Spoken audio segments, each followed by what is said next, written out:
On en est à quelques jours de la livraison de cette phase 1, puisque vendredi prochain soir, on aura tout terminé. L'espace sera rendu à la circulation de différents usagers, qu'ils soient piétons, qu'ils soient cyclistes, qu'ils soient automobiles et qu'ils soient professionnels pour les livraisons, puisque les commerçants vont pouvoir retrouver leurs habitudes et je les remercie de leur patience, de la patience qu'ils ont fait preuve tout au long de ces travaux.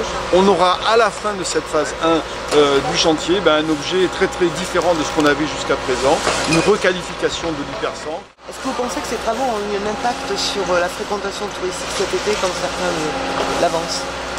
Alors, on ne sait pas complètement analyser la baisse de fréquentation des commerces à Périgueux parce qu'il y a d'autres facteurs. Il n'y a pas que le facteur travaux. Pour avoir un tout petit peu bougé cet été, pas beaucoup, mais un petit peu, dans toutes les villes font beaucoup de travaux. Toutes les villes, il y a un impact négatif sur le commerce au mois de juillet, bien meilleur au mois d'août.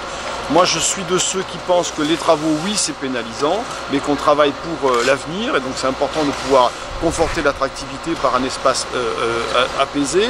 Après, je vois, écoutez, on est au milieu du chantier, il y a des piétons partout, il y a des gens avec des poches qui sortent des magasins. Donc après, quand on veut vraiment aller dans un magasin, on trouve une autre stratégie pour se garer, pour que ça puisse fonctionner. Donc oui, ça a dû être pénalisant, mais on est là pour accompagner le changement.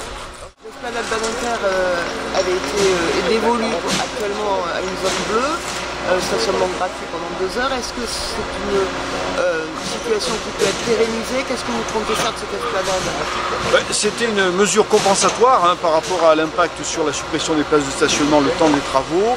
Ça a bien fonctionné, cette esplanade Badinter. Donc on va faire un retour d'expérience comme souvent et on va regarder si on la maintient ou pas. Je reconnais qu'il y a quand même un certain nombre d'atouts pour qu'on puisse la maintenir en zone bleue, hors événement particulier bien sûr.